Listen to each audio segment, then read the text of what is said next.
Kalau yang kuliah itu bakal ngerasa susah sih di kuliahnya, karena dia pasti bakal iri nih teman-temannya yang SMA udah kerja dan udah mapan tuh. Misalkan dia tentara atau polisi, udah dapet tuh umur kita sekarang nih, udah ngerasain gajinya gitu. Kita beberapa teman gue juga kasusnya yang dia mungkin gak ada kesempatan buat kuliah, tapi gue tahu cerita dia dan alhamdulillah tuh dia sampai sekarang memang survive-nya gila. Terus cewek lagi anak pertama, wah luar biasa.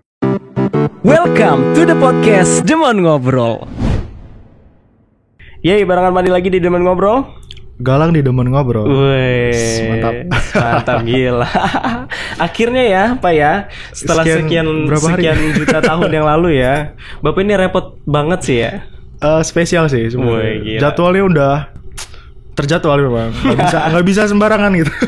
Tapi by the way kita mau ucapin dulu ya, minal aizin wal faizin, mohon maaf lahir dan batin ya, buat teman-teman semua. Kita juga ya maafan dulu dong. Maafan dulu kita ya. Kita kan nggak tahu ya kan. Iya, kita kan nggak tahu dosanya apa, kesalahannya apa, gibahin nggak? Gimana nih kabarnya nih? Alhamdulillah baik, luar biasa. Alhamdulillah sehat ya cuy ya. Yoi. Gue mau ucapin selamat dulu nih. Kemarin kan habis wisuda ya. Udah lama sih. Masya Allah. Ya yang penting udah kan, sekitar 3 bulan lalu ya kan. Iya, yang penting kan berhasil wisuda. Iya benar, melewati fase salah satu hidup sih. Iya, soalnya itu benar salah satu fase hidup adalah melewati kuliah. Tapi yang mau kuliah sih ya, kalau kuliah sih gitu. Gue belum masalahnya. Nah itu nanti. Makanya gue bilang selamat ya kan. Alhamdulillah akhirnya salah satu cita-cita orang tua kita semua, ya. Pasti semua itu orang tua, kakak, adik pasti semua sih pengen gitu kan. Alhamdulillah selesai wisuda. Kemarin cewek ya. Aduh nggak punya lagi. Itu masalahnya sih. Cewek orang banyak. Korban ghosting. Tapi kemarin tuh zaman lu kuliah ini udah masuk pandemi gak sih? Sudah. Itu posisi lagi skripsian sih, lagi nyusun kan tugas akhir kan. Pokoknya kan memang kalau kuliah kemarin kan D3 kan, D3 juga kan ada PKL. Benar. Nah PKL itu sekitar 3 kan jatuhnya 2 bulan. 2 bulan PKL, jebret minggu ketiga sudah harus selesai. Harus selesai. Terus lu ngakalnya kayak gimana cuy? Ya udah selesai, gabut aja di rumah. Maksudnya gini, kemarin PKL itu memang sempat galau kan. Cuman 3 minggu tuh, 3 minggu PKL selesai corona gitu. Udah nggak ada kegiatan, langsung nyusun. Kita kayak bingung aja. Nah itu salah satu yang gua rasain juga cuy. Pasti. Ketika lagi kuliah kan, apalagi kita kan, lu kan D3, gua kan S1 nih kan. Banyak struggle-nya sih. Ya kan, belum lagi pandemi, nambah itu, terus lagi ada tekanan yang mungkin karena kita ini udah semester tua yang tak kunjung selesai kan. Itu banyak struggle lah di situ. Mana lebaran ditanyain nih, kapan selesai? Iya.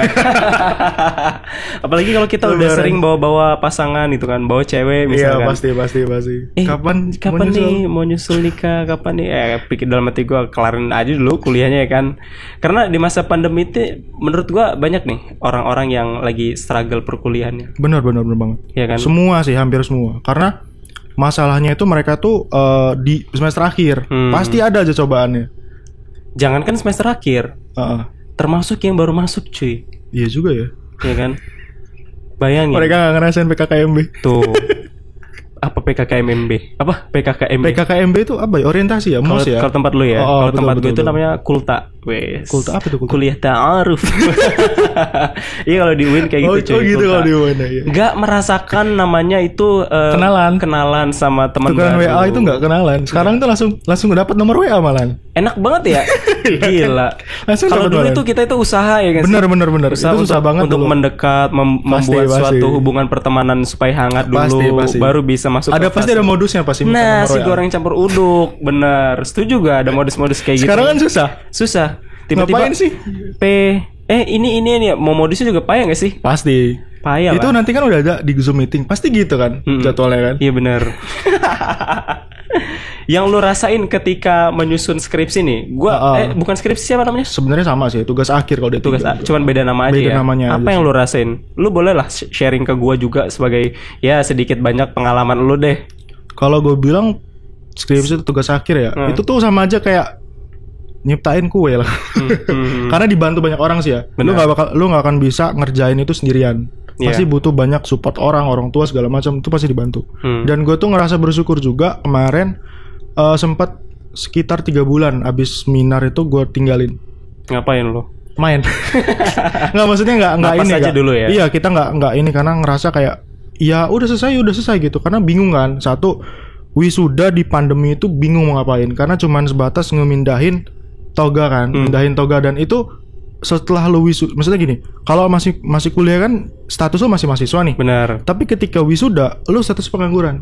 Iya, beban moral. Kan? Beban moral ya kan. Bener-bener beban moral. Bingung jadinya. Malah makanya, tambah ya kan. Makanya ya fase-fase itu yang bakal orang ngerasa bingung sih mau ngapain pastinya kan. Dia tuh memicu kreativitasnya di situ, yang akhirnya semua orang tuh di situ yang gue mau viral lah gitu, gue mau inilah pasti kan tuh kan. Bener. Dia bingung nih mau ngapain, kegiatannya pasti itu. Pasti iya. Itu. Iya bener. Satu kan kita bingungin setelah ini kita mau kemana. Benar. Terus yang kedua kan tambah juga bingung ketika ini udah kita bingung mau kemana setelah ini, betul, ditambah betul. Kondisi sekarang kayak gini. Benar. Ikan jadinya cuman sekarang enaknya udah divaksin ya, banyak orang-orang divaksin, udah mulai longgar lah. Lu udah divaksin belum? Belum sama sih. Takut sih sebenarnya. Takut berubah jadi titan. Takut gak bisa jalan lagi gue. Takut gak bisa nendang taekwondo lagi gue. Tapi ya itulah ketakutan kita sih ya. Iya benar. Mungkin menurut gue kayak pemerintah itu kan mungkin aja ya kan. Betul. Enggak sembarangan kan ngasih vaksin itu kan, karena kan udah banyak berbagai riset gitu kan. Tapi kita kan sebagai manusia itu kan tipikal manusia itu kan berbeda ya. Benar. Satu orang dengan satu orang dengan yang lain itu kan tipikalnya berbeda. Berbeda pikiran, juga berbeda pola hidup, berbeda mungkin imunitas tubuh. Betul. Dan itu yang kita nggak bisa tahu apa efeknya ketika kita dikasih vaksin. Sama aja kayak gini sih. Kalau gue sih baru pertama kali donor darah sih waktu itu ya. Jadi kan nggak semua orang tuh mau donor darah nggak sih? Benar. Ya kan? Setuju. Bagi gue vaksin itu sama aja kayak lo tuh mau donor darah nggak gitu. Maksudnya konsepnya gitu ya. Iya. Lo berani nggak? Bener nggak? Setuju. Masalahnya kalau mau vaksin oke lah ya kan. Yeah. Cuman sekarang itu kan kondisinya kalau mau donor darah itu aja takut gitu. Apalagi mau divaksin. Benar. Iya benar. Bener kan? Iya. Kayak pertama kali gue juga waktu pas donor darah kata gue, kan ditanya tuh sama dokternya ya. Kamu udah pernah donor darah belum sebelumnya? Gue bilang. Belum Pak. Oh yaudah nggak usah ngeliat jarumnya ya. Nanti kamu gak jadi donor katanya. Nanti aja kalau udah jarumnya nancep katanya. Boleh dilihat deh jarumnya. Oh yaudah akhirnya gue memberanikan diri. Gue tangan gue gini set. Udah. Kulit gila jarumnya cu. Panjang. Segede pena. Panjang. Gila kata gue. Iya bener kata gue. Psikologis gue terganggu kalau ngeliat jarumnya itu. Itu gue pernah pertama kali itu donor. Itu posisi lagi pandemi sih. Tahun lalu sekitar bulan Juni kayaknya. Itu ada orang minta donor darah gitu kan. Golongan darah gue kebetulan gitu kan. Kebetulan sama kan. Dan itu pertama kalinya kan lagi pandemi kan. Harus pakai masker kan. Benar. Nah itu salahnya selama diambil darahnya gue pakai masker. Jadi kapan udah selesai gue langsung bilang, Mbak kok sesek ya? Kok pusing ya? Gue baru sadar masker nempel. Jadi kan namanya oksigen kan muter kan. Iya benar. Jadi apa ya? Harus ini langsung, ya, harus seimbang ya. Bener. Jadi langsung mbaknya bilang, Mas itu masker aja nggak dilepas. Ya saya mau mati protokol Mas. Balik lagi kita ngomongin soal fase-fase akhir perkuliahan. Ya kan banyak yang struggle kita bilang betul. Karena salah satunya kita bingung memikirkan masa depan kemana. Terus juga kayak kondisi sekarang itu harus seperti apa. Kira-kira menurut sudut pandang lu sih, ada gak kayak sebenarnya kita ini harusnya kayak gimana? Balik lagi ya, maksudnya bingungnya ini gimana dulu sih. Kalau masa kuliah itu kan lu punya pengalaman banyak nih, ikut kegiatan apa segala macam. Terus jebret mahasiswa akhir harus mikirin skripsi, harus mikirin judul, data belum dapat. Benar. Itu yang buat orang langsung fokusnya itu beralih ke skripsi. Makanya selama skripsinya itu dia nunda semua gitu loh. Maksudnya nggak punya teman segala macam. Akhirnya fokusnya ke situ kan. Sampai akhirnya dia baru sadar, kalau menurut gue sih ya, baru sadar kalau dia itu harusnya justru di masa-masa dia skripsian itu harusnya dia harus banyakin kawan. Menurut gue sih ya, harus banyakin main, harus banyakin kawan. Karena di masa-masa itu yang lu itu harus cari ide. Karena namanya skripsi ya menurut gue ya, lu udah selesai ya udah, wah hero-hero apa? Hura-hura doang selesai kan. Tapi kalau menurut gue sih ya, sebelum lu wisuda atau sebelum lu seminar itu ada apa ya bahasanya, ada silaturahmi lah ya bahasanya. Ketemu orang, gue mau ngapain habis ini, kegiatan apa gitu. Ya enggak sih? Iya. Jadi ada kegiatan apa sih mau ngapain? Jadi selama skripsian itu nggak melulu masalah skripsian aja menurut gua sih ya. Tapi harus memikirkan harus ada kegiatan karena sosialisasi bro. Kan namanya kuliah itu nggak cuman teori doang ya kan. Benar. Jadi selama kuliah itu harus kegiatan apa gitu. Ya minimal bantuin orang tua lah di rumah. Bantuin bersih-bersih lah palingan. Ikut Karang Taruna ya gitu palingan gitu. Kalau lu tipikal yang mana? Yang apa itu? Yang dari yang lu ceritain tadi. Karena dulu sih ya kemarin itu sempet stuck lah ya, nyusun tuh pasti stuck kan. Itu gue malah kayak ngikut kegiatan segala macam, kayak kita tahun lalu ya ada donasi kita ikutin bareng, terus diajakin kawan itu kayak freelance lah bahasanya, ngikutin kawan kerja sampingan gitu sampai ke Liwa itu sekitar 2 minggu itu. Ya ikutin kayak gitu aja kegiatan. Kalau di S1 atau apa itu namanya magang ya, atau ngapain lah bahasa lupa itu. Intinya cari kegiatan sih selama skripsi itu, jangan monolog ngurusin skripsi gitu. Karena nanti lo bakalan berhadapan sama dosen yang janjian tanggal jam segini ya. Oh, maaf nggak bisa, bapak lagi sibuk. Pasti sakit hati. Bener. Itu pun yang gue rasain cuy. Terus ganti jadwal. Ya, terus kalau gue nih ya, kalau gue adalah tipikal orangnya kadang suka nggak nyambung dalam hidup gue ya. Gue ngerasa kok hidup gue ini kayaknya nggak nyambung cuy. Gue kan untuk informasi aja nih, gue tuh kan kuliah jurusannya hukum ya. Betul. Hukum yang di UIN tuh namanya hukum keluarga Islam yang notabene-nya adalah ngurusin tentang perkara rumah tangga, perkara keluarga dalam perspektif hubungan suami istri dalam Islam gitu ya. Tapi kegiatan-kegiatan yang gue ikutin, kegiatan-kegiatan yang gue jalanin, kegiatan-kegiatan banyak yang gue pelajarin di luar itu yang nggak nyambung. Jadi ketika gue menyusun skripsi, gue sedikit kesulitan. Karena apa? Gue nggak ada jalur untuk referensi cuy. Oh iya betul. Satu, gue ini tipikal orang yang kupu-kupu. Kuliah pulang. Karena gue ngerasa kayak teman gue di kampus kok entah, gue nggak bisa nyalain temen gue sih. Iya benar. Entah guanya mungkin nggak nyambung dengan gaya-gaya pertemanan mereka. Beda frekuensi mungkin. Entah mungkin mereka ngelihat guanya kayak gimana. Nggak ngerti ya. Jadi tapi balik lagi ke skripsi tadi ya, gue ngerasa kesulitan karena gue kadang suka menanya temen tuh, ya teman kadang suka acuh tak acuh, tapi ada beberapa temen yang mau ngomong gue. Dan memang itu cukup dekat juga dengan gue temen itu. Pasti. Gue punya istilahnya temen dekingan lah. Ya, di antara teman harus kan, ada itu. Kan banyak tuh temennya kan. Karena kan nggak semuanya bisa support kita sih ya. Gue punya ada satu cewek, akhirnya dia bisa mau ngebantuin gue walaupun ya dia sekarang udah kerja, jadi dikit-dikit lah. Karena kalau dia punya waktu, gue sharing ke dia kayak gimana. Karena kan belajar dari pengalaman dia juga kan, dulu dia skripsi kayak gimana, gue juga harus ngikutin gitu kan. Yang lu bilang tadi, kita nggak bisa sendirian karena gue ngerasa sendirian pahit cuy. Karena gini cuy, bagi gue ya, karena dari zaman maba sampai mahasiswa akhir itu temen tuh bisa banyak di awal, banyak banget. Tapi nanti fasenya lo bakal ngelewatin fase di mana temen itu bakal hitungan jari. Gua ngerasain banget tuh. Itu di mahasiswa akhir. Benar. Itu pasti tuh. Kok teman-teman gua kemana ya? Itu pasti tuh. Makanya dari situ aja ya harusnya bersiap sih. Jangan ngerasa itu kan eksternal, bagi gua eksternal. Benar. Ya. Lu itu fokus lu cuman masalah skripsi lu. Lu gak usah mikir, gue nanti sidang gak ada temennya lagi datang. Ya sudah, biarin aja ya. Biarin aja. Gak apa-apa. Satu, ya. cari teman yang memang ngebangun lu, yang ngebangun skripsi lu segala macam sampai akhirnya lu bisa selesai. Itu aja, itu teman yang benar-benar teman tuh. Tapi kita, maksud gue kayak gini ya, disclaimer dulu ya, kita ngobrolin kayak gini bukan berarti kita tuh nyalain teman kita ya. Bener ya. Bukan berarti bukan berarti kita nyalain teman kita.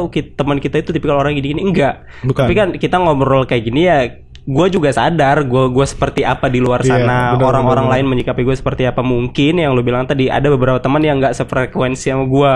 Iya, itu kan? Itu fase seleksi alam. Benar, setuju. Apalagi kan sekarang udah makin tua ya, udah makin bertambah umur ding, sebenarnya bukan tua ya. Fase pertemanan semakin menipis ya kan. Apalagi udah mulai masuk dunia pekerjaan. Asli itu kerasa sih. Gue udah mulai bekerja. Dan itu kerasa dunia pekerjaan itu lebih kejam sih dibanding dunia perkuliahan. Bukan lebih kejam dari pembunuhan juga sih. Bisa jadi bunuh-bunuhan juga sih. Bener-bener, cuman kan gak berdarah. Hati yang berdarah. Gak kerasa tapi nyesek. Tapi anyway, lu udah mulai masuk ke dunia pekerjaan nih sekarang ya? Sudah. Udah wisuda ya? Udah langsung dapat. Alhamdulillah sih. Dulu karena gue gini sih, punya prinsip kalau ya tergantung sih ya. Kalau gue berprinsip dulu, gue harus kerja dulu baru wisuda. Jadi kerjanya itu bukan yang ya apapun ya kerja itu ya. Kerja dulu baru wisuda. Karena satu supaya nggak jadi nyinyiran tetangga. Benar. Ya kan. Kadang kayak udah lulus ngapain sih di rumah aja gitu kan. Pasti ada rasanya kayak apa sih diomongin tetangga terus ya kan. Cari kegiatan aja di luar. Iya benar. Makanya dari situ gue punya prinsip, udahlah gue kerja aja lah dulu sebelum gue wisuda. Akhirnya alhamdulillah doa gue terkabul sih. Alhamdulillah. Jadi wisuda ngerasa senang aja gitu kan. Gue udah kerja gitu kan, nggak dinyinyirin sama tetangga. Benar. Nah yang lu bilang tadi dunia pekerjaan itu lebih apa? Lebih kejam. Lebih kejam. Lu udah sejauh ini lu udah merasakan hal itu belum? Adalah dikit lah. Diceritain lah supaya gue tahu nih. Yang pasti sama sih, nggak jauh beda sama kalau dulu di zaman kuliah kan, kalau ikut ke kegiatan kan UKM organisasi itu kan ada yang penjilat lah bahasa segala macam. Itu pasti tetap ada. Di dunia pekerjaan masih ada sih. Itu tuh tetap ada sih. Dunia pekerjaan. Tapi kalau gue sih ya kalem aja sih, nanggepin itu biasa aja sih. Karena kita kerja itu kan prioritasnya kan satu salary, kedua kita cari pengalaman, bukan dengerin omongan orang. Ya nggak sih? Iya benar juga, ada benernya. Tapi ketika ada misalkan kita posisinya sebagai orang baru gitu ya, di dunia pekerjaan, ada yang merasa superior gitu kan. Benar. Gue udah senior nih di sini, harusnya lu tuh kayak gini dan mungkin dia merasa tersaingi dengan orang baru, kehadiran kita misalkan sebagai orang baru ya kan. Gue jadi tempat curhat malah. Nah, teman-teman gue yang udah kerja ya ceritanya kayak gitu sih, gak jauh beda. Kayak gue itu kan masih baru, terus teman gue itu maksudnya seniornya itu kan, gue tuh udah lama di sini gitu kan. Dan itu yang buat mereka jadi kayak kerjanya tertunda, maksudnya terganggu kan, hal-hal yang kayak gitu kan, yang buatnya akhirnya hal yang kayak gitu semacam dia itu bakalan keluar nggak dari pekerjaan itu, atau nggak bertahan itu. Nah, kalau yang bertahan itu bagi gue yang dia salut sih, karena dia harus belajar dari pengalaman, belajarnya nggak beda dari yang nggak ada di perkuliahan lah, ya nggak sih? Karena yang kayak gitu-gitu kan didapat berdasarkan psikologi dia, bagaimana dia itu nerima kritik dan saran, bagaimana dia nerima tekanan pekerjaan yang sifatnya itu bukan kayak kalau dulu kuliah kan nilai kecil doang gitu kan, selesai gitu. Tapi kalau sekarang kan lu itu harus belajar supaya diterima kritik sarannya atau menerima gitu kan. Ya nggak sih? Iya benar. Iya karena benar. Kaitannya menurut gua kayak yang tadi tuh ya. Ketika ada senior misalkan yang dia merasa tersaingi dengan orang baru ini, karena kan kalau di dunia pekerjaan ini tadi ya ada persaingan pekerjaan ya kan. Kalau misalkan dia mungkin aja kalau dia baik, kalau dia misalkan nggak senang, dan ada niat buat membunuh karakternya dan matiin supaya dia nggak bisa kerja di situ, untuk melanggengkan dia bisa bekerja di situ. Kayak gimana itu ya kan? Dan itu nggak sekali dua kali. Ada beberapa teman juga yang sering cerita kayak gitu juga sama gue. Karena ya itu tadi ya, gue kadang suka ngerasa kalau gue tipikalnya orangnya tuh nggak bisa disuruh-suruh sama orang sih. Kalau gue tipikalnya. Jadi gue tuh senang meng-create sendiri. Jadi pantas konten kreator. Enggak juga sih sebenarnya. Jadi meng-create sendiri, mengolah sendiri, berusaha untuk mengembangkan sendiri. Kayak gitu. Tapi sayangnya adalah nggak sesuai dengan disiplin ilmu gua. Jadi itu yang menurut gua kayak gua harus nyari lebih keras lagi nih, kayak gitu kan. Yang tadi lu bilang tuh, lu bilang ketika ada temen lu yang berbeda dengan fase di kampus kan, mungkin aja dia jurusannya apa, terjunnya kemana. Oke, gimana menurut lu?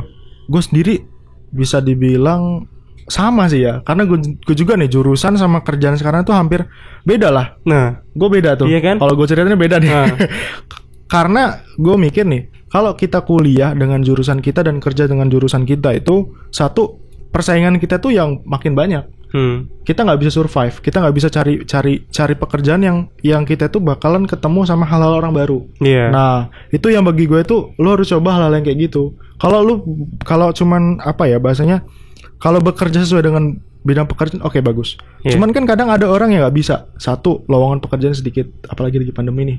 Ya kan. Kedua, sesuai nggak sama kemauan hati. Kan kadang orang bekerja itu nggak sesuai hati sih. Itu yang susahnya. Benar. Jujur ya, menurut gue sih kalau namanya baru lulus kuliah, ini jujur nih ceritanya, gue juga dari sudut pandang orang lain sih. Namanya dikasih tahu nih gue, Mas, namanya orang kuliah itu lulus kuliah itu miskin dulu. Susah dulu, nggak mungkin langsung dapet pekerjaan yang bagus, gaji yang cukup, gaji yang besar gitu. Karena kalau yang kayak gitu tuh satu, orang dalam pasti itu kan. Kedua, itu tentang rezeki sih gue bilang. Ada juga yang dia harus nunggu 2 tahun, 3 tahun baru dapat pekerjaan yang sesuai jurusan, apa sesuai dengan gaji dia, dengan kemampuan dia gitu kan. Ada juga yang harus nunda dulu. Nah, gue lagi di fase nunda dulu sih. Harus sabar dulu yang pastikan. Kalau gue bilang ya kan, begini. Gue cerita tentang perbedaan kuliah sama yang nggak kuliah sih. Yeah. Ini mungkin bisa untuk semua orang gitu kan. Karena ini gue juga dapat dari sudut pandang lain. Kalau yang kuliah itu bakal ngerasa susah sih kuliahnya, karena temen-temennya dia pasti bakal iri nih. Temen-temennya yang SMA udah kerja dan udah mapan tuh, ya nggak sih? Misalkan dia tentara atau polisi, udah dapat tuh umur kita sekarang nih, udah ngerasain gajinya. Gitu. Kita masih susah kan? Kita tanda tanya besar. Makanya gue bilang sabar aja dulu. Nanti kalau fasenya ketika lu udah 2 tahun 3 tahun udah lulus kuliah, itu bakal kerasa tuh jalan tuh nyala nyantai. Jadi kayak grafik itu naik dia. Kayak COVID kan grafiknya naik. Iya benar-benar. Satir. Turun tapi. Iya benar-benar. Iya benar. Setuju banget. Dan pada akhirnya ya yang bisa survive akhirnya bisa terus naik grafiknya. Betul. Tapi yang jadi permasalahan cuy. Kadang orang yang banyak yang nggak kuat tuh survive. Betul. Pada akhirnya mereka bakalan satu banting setir, banting mereka tuh bidang pekerjaannya apa, yang benar-benar beras total pasti itu bakal ngalamin. Dan itu banyak sih yang kayak misalkan keluarga kita, om kita itu pasti kan ada yang kayak gitu kan, dia banting pindah pekerjaan, tiba-tiba dia misalkan dia itu pegawai swasta di perusahaan A gitu kan, gajinya cukup cat gitu kan, karena pandemi banting setir, akhirnya jualan yang seadanya gitu, ya nggak sih? Iya benar. Pasti kerasa banyak karena dia nggak bisa survive. Dia nggak mulai kayak misalkan dalam 1 tahun ini, kalau gue sih ya dalam 1 tahun ini gue mau ngelakuin hal apa nih 1 tahun ini. Dari situ kan kayak grafik akhirnya kan muncul tuh, grafik kita bakal tahu. Kalau kita ingat-ingat dulu 2 tahun 3 tahun lalu kita tuh masih gini amat gitu kan, tapi sekarang kita ngerasain ya perubahan itu. Bener. Itu karena kita sudah memuai targetnya dalam setahun itu kita mau ngapain. Itu bagi gue harus dipunya sih, supaya lu tuh hidup bisa survive. Kita nggak tahu nih pandemi berapa lama lagi selesai gitu, ya nggak sih? Iya bener, karena yang namanya hidup tuh harus survive. Bener. Karena ya hidup tuh survive menurut gua. Ya nggak sih? Bener lah. Kayak kita dari rahim aja ya, cerita dari ya menurut kesehatan kan, ketika kita sebelum lahir kan kita harus berjuang dulu dengan jutaan sel lainnya kan, survive ya, kita kan. Bener-bener gua ngalahin saudara gua di rahim ibu ya kan, dengan galang-galang yang lainnya. Iya. Kita masukkan ke sel embrio kalau nggak salah ya. Benar. Ke sel telurnya wanita, akhirnya kita bisa menang, survive dengan kita yang lainnya, kage bunshin no jutsu kita ya kan. Akhirnya kita lahir ke dunia, survive juga. Begitu melahirkan, kita berjuang untuk keluar dari rahim ibu juga berjuang untuk melahirkan kita. Betul. Jadi hidup ini tidak bisa lepas dari yang namanya survive. Karena life is survival, bro. Woi, so iya banget gua. Kayak gitu. Nah, balik lagi nih kita ke pendapat. Gua mau tahu pendapat lu perihal yang tadi, ketika ada orang yang menjalankan sesuatu pekerjaan misalkan ya, tapi dia karena nggak ada pilihan lain, tapi dia harus melakukan itu tapi dengan setengah hati. Kayak gimana? Banyak nggak? Banyak, udah pasti banyak. Menurut gua banyak ya, karena gini. Ada banyak kasusnya gini, dia itu jurusannya apa, kerjanya apa gitu kan. Pasti kan gitu. Bener. Kan. Menurut gua sih selagi lo nyaman dengan pekerjaan lo, ya lakuin aja. Karena gini, dalam dunia pekerjaan itu menurut gua sih ya, dalam dunia pekerjaan itu satu, lo tuh harus perhitungan dengan salary, gajinya sebulan berapa, lo dapat apa aja di sana gitu. Kedua, nyaman nggak sama lingkungannya. Kalau dari 2 itu aja udah cukup, udah itu aja gitu kan. Menurut gue sih ya. Tapi kalau udah kayak yang ketiga, kayak poin ketiga itu akses dari rumah ke tempat kerjanya itu jauh apa enggak gitu. Itu harus tuh yang diperhitungin. Makanya dari situ selama untuk dapetin apa ya bahasanya ya pastikan kalau udah lulus kuliah kan, satu miskin ya, kita nggak punya apa-apa ya. Bener. Kan. Kita butuh pekerjaan kan. Seenggaknya diajakin nongkrong ada duit lah. Iya. Soalnya kalau ya jangan kan nongkrong, untuk berangkat ke tempat nongkrong bisa beli bensin sendiri. Nah itu tadi, karena di umur sekarang satu, minta duit ke orang tua aja nggak mungkin dong, pasti malu dong, ya kan. Nah bagi gue, lu tuh jangan gengsi sih, menurut gue sih ya, jangan gengsi dengan pekerjaan yang sekarang, yang lu lakuin sekarang itu jangan gengsi, karena kita nggak tahu sih ternyata pekerjaan itu sekarang yang buat kita tuh mapan ke depannya, ya nggak sih? Kita nggak pernah tahu kita nggak pernah tahu karena di zaman sekarang ini kan disrupsi nih, zamannya milenial, zamannya digital, yang dimana-mana kayak kita tuh tahu nih ngerencanain banyak hal, kita bakal begini. Kita nggak tahu sih rencana Allah itu, rencana Tuhan itu kayak apa, kita nggak tahu sih. Kita ditempatkan di tempat yang seperti ini tuh apa sih dasarnya gitu, kenapa sih ke depannya, itu kan kita nggak tahu sih. Bagi gua sih ya, lu harus bertahan, harus survive sebelum, karena namanya orang bekerja ya cari pengalaman dulu kan. Untuk awal ya. Untuk awal kan. Di awal aja lu ngerasa malas, nggak betah dengan kerjaan sekarang, gimana nanti lu dapat pekerjaan lebih yang gajinya udah puluhan juta, iya nggak sih? Iya, karena ya itu tadi, ketika kita bekerja, ya ini karena gue belum bekerja juga, tapi gue sempat dengar juga sama beberapa ya motivator yang kita lihat di YouTube gitu kan. Betul. Semakin tinggi kita gaji, itu kan semakin besar tanggung jawab kita kan. Betul. Semakin juga resiko. Semakin besar juga risiko yang harus kita hadapin. Kalau kita nggak kuat dengan itu, ya matilah kita. Betul. Balik lagi ke orangnya sih. Ada yang kayak gitu kan bisa mengalahkan segala cara ya kan. Yang di situ idealis dia itu ya udahlah, kayak ibaratnya udah ACC aja tanda tangan ini untuk si A gitu agar cepet. Biasanya kayak gitu kan di proyek sih. Kan. Biar cepat selesai proyeknya segala macam. Akhirnya yang kayak gitu cikal bakal korupsi itu, yang kecil-kecilan. Nah itu. Yang bagi gua yang kalau mahasiswa kan pasti idealis kan di awal kan. Udah ketemu itu pasti susah dia. Dibenturkan dengan idealis dia yang gua nggak mau yang kayak gini-gini lah kerjaannya lah. Dengan ketemu yang kayak gitu, nah lo bingung kan. Butuh duit juga. Di situ lah ujian sesungguhnya. Iya, ujian sesungguhnya di situ. Iya, ujian sesungguhnya di situ. Ya kita nggak pernah tahu, balik lagi. Benar, kita nggak pernah tahu kedepannya kayak gimana. Kita nggak pernah tahu nanti bakal jadi seperti apa. Betul.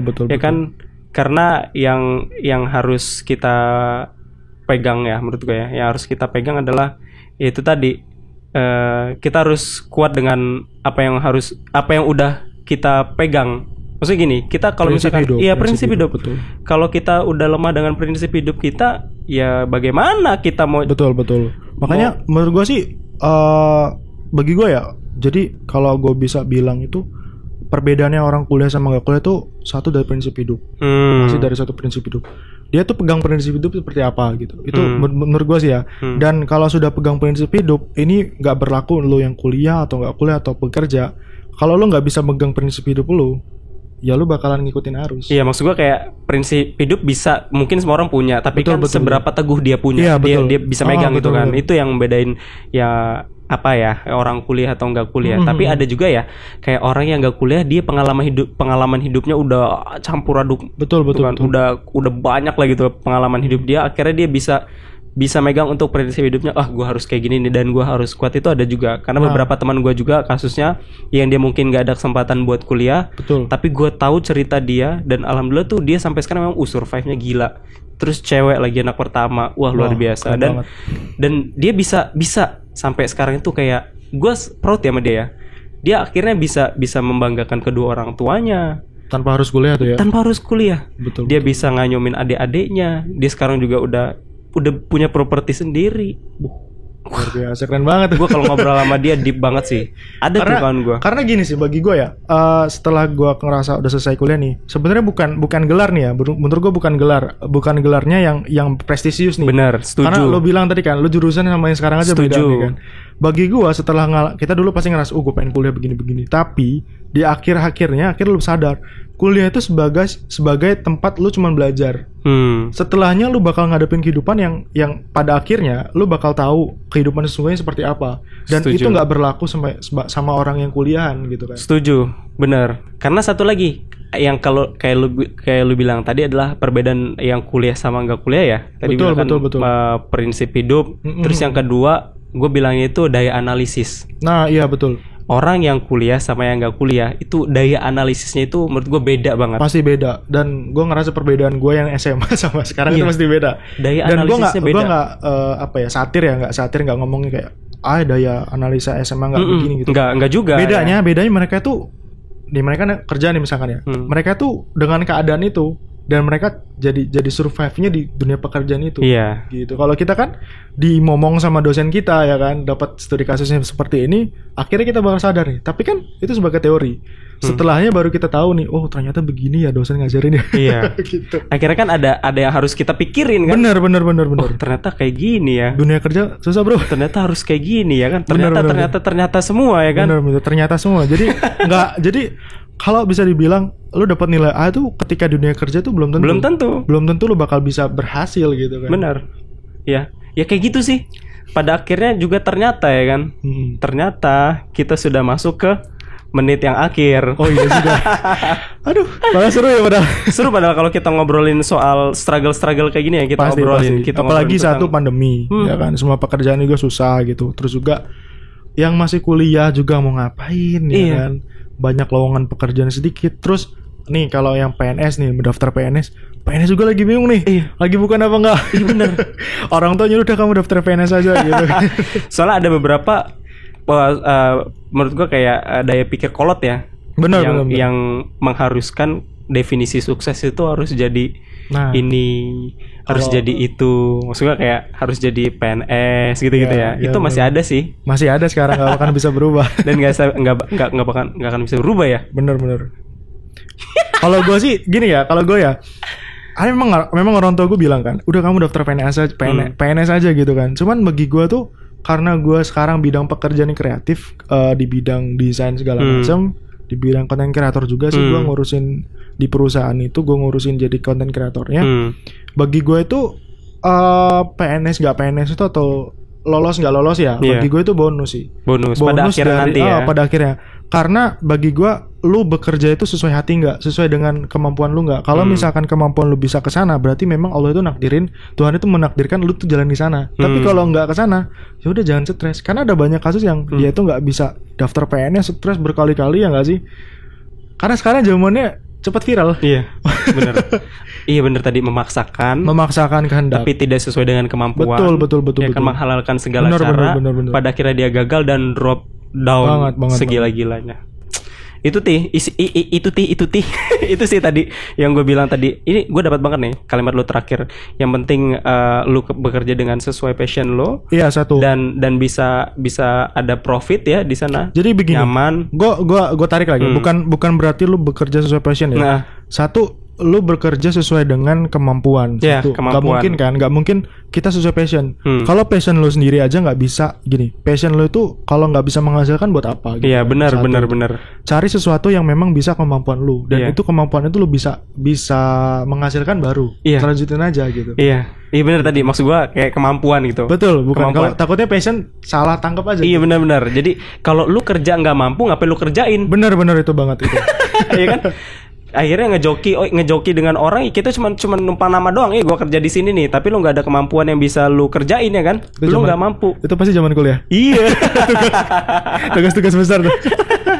Kayak gitu. Jadi bekerjalah sesuai kemampuan. Benar. Terutama akan lebih bagus lagi kemampuan lu itu bisa menghasilkan sesuatu yang bisa buat lu hidup. Ya, dan jangan pernah berhenti belajar sih. Karena belajar itu kan gak cuman sesuai buku ya. Lu belajar ngobrol segala macam tuh kayak ya lu udah belajar gitu. Dan itu tadi jangan pernah berhenti belajar, terus belajar. Gitu aja. Sip. Thank you banget, bro. Udah mau sharing di sini, lebaran di sini, lebaran di sini ya. Mudah-mudahan halal ya. Halal. Mudah-mudahan nanti ketika lu ada waktu kosong lagi kita bisa sharing di sini ya. Bener. Gua menunggu kehadiran lu selanjutnya untuk tahu cerita-cerita lu nanti pasca udah cukup lama di dunia pekerjaan. Kayak butuh waktu sih. Iya. Siap, thank you banget. Oke, teman-teman udah nonton sampai habis. Buat teman-teman yang udah stay tune sampai habis, gue ucapin makasih banget. Dan sampai ketemu di episode Demen Ngobrol selanjutnya. Bye bye. Thank you semuanya.